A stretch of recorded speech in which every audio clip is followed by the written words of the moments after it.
Hello नमस्कार दोस्तों। तो कैसे हैं आप सब। मैं आशा करता हूँ आप लोग ठीक होंगे। आज का आप लोगों को रिव्यू देख के बिहार एग्ज़ाम जीविका का जो बिहार का एग्ज़ाम चल रहा है उसका रिव्यू देख के ये तो आपको पता चल गया होगा कि थोड़े मोड़े से काम नहीं चलेगा, क्योंकि क्वेश्चन का भाई लेवल है और विदाउट करंट अफेयर्स कुछ नहीं हो सकता है। क्योंकि करंट अफेयर्स का वेटेज जैसा मैंने पहले बताते आ रहा है बहुत अधिक है। क्योंकि करंट अफेयर्स डायरेक्ट सिलेबस में दिया हुआ है कि करंट अफेयर्स का 12 से 13 क्वेश्चन जरूर रहेगा। तो और जो जो टॉपिक ये सिलेबस में दिया हुआ है वहीं से ज़्यादा करंट अफेयर्स आ रहा है। तो आपको करंट अफेयर्स तो पढ़ना पड़ेगा। इसके लिए हम आज बना रहे हैं, मेरा प्रीवियस वीडियो कर दिया आप नहीं है तो देख लीजिएगा, बहुत इंपॉर्टेंट टॉपिक पे बनाए हैं। आज जो मेरा वीडियो बनेगा वो है भारत रत्न 2024। देखिए नेशनल इंटरनेशनल दोनों आपको पढ़ना है, जिसमें कि इंटरनेशनल आपको चुनिंदा चीज़ों को पढ़ना है, नेशनल लगभग चीज़ों को कवर करना है, लेकिन योजना वगैरह पे ज़्यादा फोकस करना है। ये अवार्ड्स जो मिला है भारत रत्न ये सब आपको पढ़ना है। चलिए देर न करते हुए हम इसको अच्छे से शुरू करते हैं और अच्छे से पढ़ते हैं। भारत रत्न 2024 आप इसको देखेंगे। भारत सरकार ने पांच पांच प्रतिष्ठित हस्तियों को, जैसे कर्पूरी ठाकुर को मिला, लाल कृष्ण आडवाणी को, एस स्वामीनाथन, पीवी नरसिम्हा राव और चौधरी चरण सिंह को दिया को भारत रत्न का सर्वोच्च नागरिक सम्मान भारत रत्न देने का ऐलान किया। इसके साथ ही अब तक भारत रत्न पाने वाले कुल संख्या 53 हो गई। टोटल जो है वो 53 है अभी तक जो मिला है।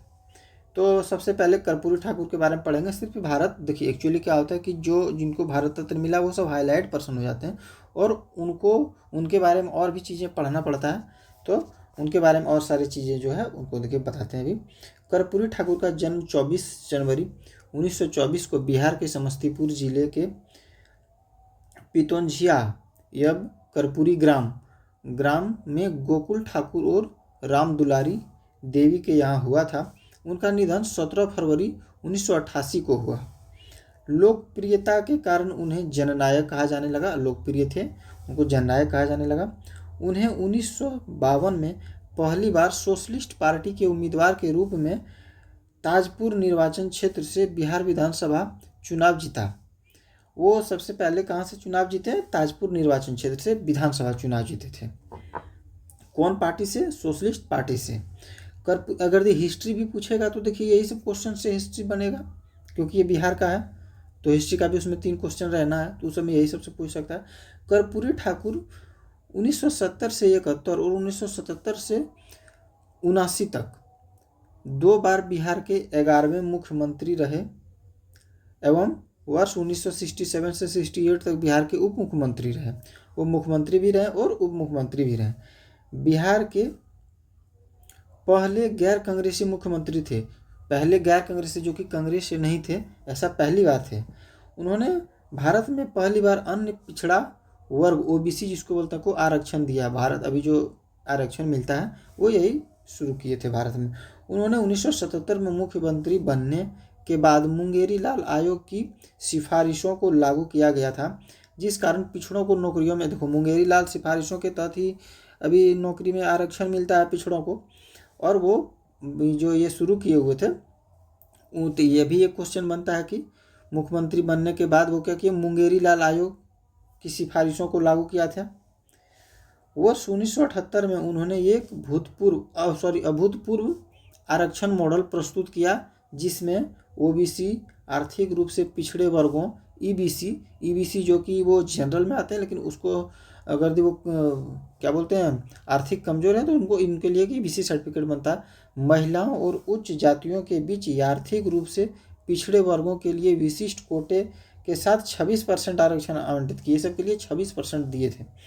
ये भारत रत्न पाने वाले 49वें हैं और ये मरणोपरांत भारत रत्न पाने वाले 17वें हैं। जनरली में अगर देखा जाए तो 49वां है, लेकिन मरणोपरांत क्योंकि ये तो अभी मर चुके हैं तो ये मरणोपरांत इनको मिला और ये मरणोपरांत पाने वाले 17वें हैं। एवं बिहार से भारत रत्न पाने वाले 5वें, और बिहार में इनसे पहले 5 लोगों को 4 को मिल चुका है, ये 5वें हैं। चलिए अगला देखते हैं लालकृष्ण आडवाणी। लालकृष्ण आडवाणी भारत रत्न प्राप्त करने वाले 50वें व्यक्ति लालकृष्ण आडवाणी का जन्म 8 नवंबर 1927 को कराची अब पाकिस्तान में हुआ था। पहले कराची उनका नाम था, अभी पाकिस्तान हो गया। वर्ष 1942 में आरएसएस से जुड़े और 1980 में स्थापित भाजपा के संस्थापक सदस्यों में से एक थे। ये आरएसएस से पहले जुड़े थे, 1942 में आरएसएस से जुड़े और 1980 में ये भाजपा के सदस्य बने। इसकी आत्मकथा किताब का नाम है माई कंट्री माई लाइफ। इनका जो आत्मकथा है उनका किताब का नाम है माई कंट्री माई लाइफ। उन्होंने राम मंदिर के समर्थन के लिए 25 सितंबर 1990 को सोमनाथ से अयोध्या तक रथ यात्रा शुरू की थी। राम मंदिर बने इसके लिए वो सोमनाथ से अयोध्या तक रथ यात्रा शुरू किए। इसी यात्रा के दौरान 22 अक्टूबर 1990 को समस्तीपुर जिले से गिरफ्तार हुए। समस्तीपुर जिले से वो गिरफ्तार हुए थे, बिहार से यानी कि। अप्रैल 1970 में जनसंघ सीट से राज्यसभा के लिए चुने गए। 1970 में वो राज्यसभा के लिए चुने गए जनसंघ सीट से। 2002 से 2004 तक भारत के 7वें उप प्रधानमंत्री के रूप में कार्य किए। 2002 से लेकर 2004 तक वो 7वें उप प्रधानमंत्री के रूप में कार्य किए। 1998 से 2004 तक भारत के गृह मंत्री रहे, और भारत के गृह मंत्री भी रहे 98 से 2004 तक।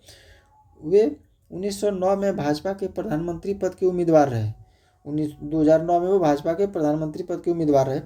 इन्हें 2015 में पद्म विभूषण से सम्मानित किया गया था। 2015 में इनको पद्म विभूषण भी मिला हुआ है। अब आगे देखते हैं, वो था ये था आडवाणी जी वाले, और इसके बाद आ गया MS स्वामीनाथन, इनको भी मिला हुआ। भारत की हरित क्रांति के जनक, भारत की हरित क्रांति करती कहे तो MS स्वामीनाथन जी हैं। और ये कृषि वैज्ञानिक एवं MS स्वामीनाथन का जन्म 7 अगस्त 1925 को तमिलनाडु के कुंभकोणम में हुआ था। इनकी मृत्यु 28 सितंबर 2023 को चेन्नई में हुआ था। और स्वामीनाथन को कई प्रतिष्ठित पुरस्कार प्राप्त हुए, जिसमें शांति स्वरूप भटनागर पुरस्कार 1961 में मिला, रेमन मैग्सेसे पुरस्कार 1971 में मिला, अल्बर्ट आइंस्टाइन विश्व वैज्ञानिक पुरस्कार 1986 में मिला। इनके साथ ही इनको पद्मश्री 1967 में और पद्म विभूषण 1972 में और पद्म विभूषण 1989 से भी सम्मानित किए गए। इनको बहुत सारा अवार्ड मिला हुआ था। ये था MS स्वामीनाथन। उसके बाद हो गया PV नरसिम्हा राव का जन्म 28 जून 1921 को वर्तमान तेलंगाना, तब हैदराबाद, उसमें हैदराबाद था अभी तेलंगाना हो गया, के वारंगल जिले के लकनेपल्ली गांव में हुआ था इनका जन्म। इनका पूरा नाम पामुलापति वेंकट नरसिम्हन राव था।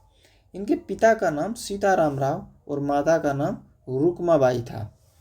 वर्ष 1991 से 1996 तक वे भारत के 9वें प्रधानमंत्री रहे, PV नरसिम्हा राव।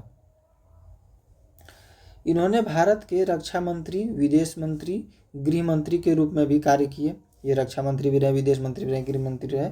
1971 से 1973 तक आंध्र प्रदेश के चौथे मुख्यमंत्री भी रहे। ये आंध्र प्रदेश के चौथे मुख्यमंत्री भी रहे।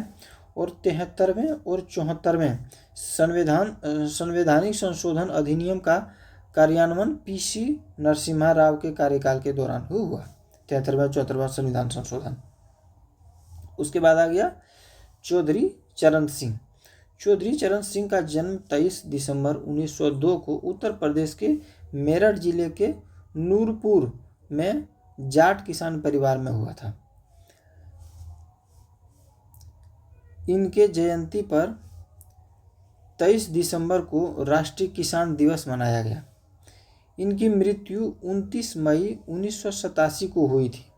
सर्वप्रथम 1937 में छपरोली से उत्तर प्रदेश विधानसभा के लिए चुने गए। 1979 से 1980 तक भारत के 5वें प्रधानमंत्री रहे। हालांकि इस दौरान वे कभी भी सांसद नहीं गए। ये चौधरी चरण सिंह जो थे ये प्रधानमंत्री लेकिन कभी सांसद भवन नहीं गए, ये इनके नाम से ये एक रिकॉर्ड है। और वे 1967-68 तक एवं दोबारा 1970 में उत्तर प्रदेश के मुख्यमंत्री भी रहे। इसके समाधि स्थल को किसान घाट, समाधि स्थल जहाँ है इनका, किसान घाट के रूप में जाना जाता है। भारत रत्न पुरस्कार देने की शुरुआत, अब ये तो आगे किनको किनको मिला, इसके बाद अब यहाँ पे ये वाला जो है, अब ये वाला जो पोर्शन है ये वाला, अब इसमें भारत रत्न के बारे में बताया गया है कि इनके बारे में क्या है।